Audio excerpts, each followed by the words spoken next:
Kawawa naman yung little monkey, guys. Hinihintay niya magising yung mama niya. Wala naman yung mama niya. Patay na kaya yung mama niya, guys. Tingnan niyo siya. Kawawa siya, diba?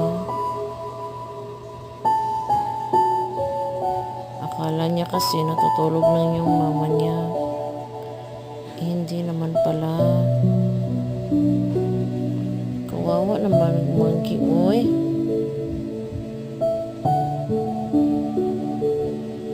Nakadurog talaga ng puso to, guys. Tingnan, ano?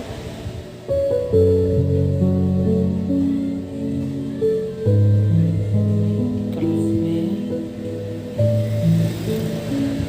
Hinintay lang niya magising. Hindi naman yan magigising kasi patay naman yan. Paano na yan?